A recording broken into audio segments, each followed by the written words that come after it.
So the Jezebel spirit affects both women and men. Revelation chapter 2, verses 18 through 23 says we are not to tolerate people who operate in the Jezebel spirit because they do much evil. Jezebel does their damage through controlling and manipulating their victims to do what they want, forcing them to live a compromised, sin-justified life and not obeying God. They operate in a level of witchcraft.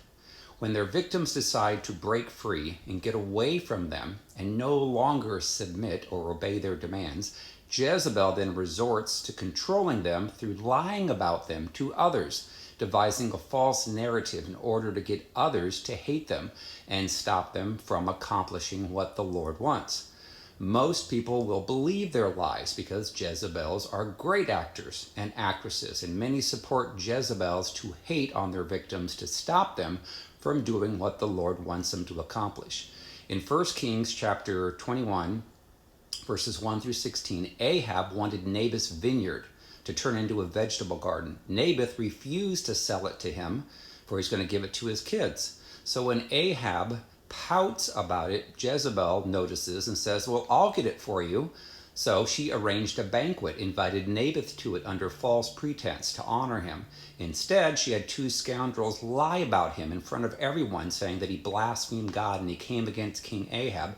So they took him outside, they stoned him, killed him, and then Ahab got what he wanted.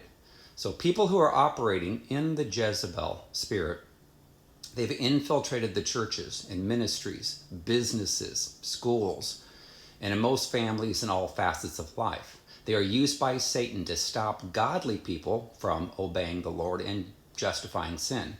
They have no shame or conviction with their evil behavior. God is exposing them now more and more every day.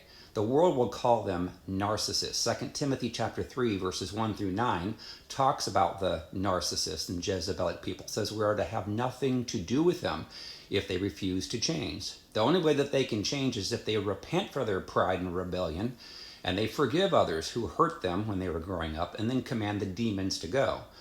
So our ministry, Restored to Freedom, has helped thousands of people who had the Jezebel spirit to change. And the only way that they could do it is they had to admit that they have an issue and that they need to want to change. Then they need to forgive everyone who hurt them from their hearts. They need to repent for their pride and sin. Then you can command Jezebel to go. You can command Leviathan in Job 41, pride, to go. And when you command the demons to go, then they can walk in the fruit of the Spirit. But so many people do not do that. Why? Because it's extremely hard. And if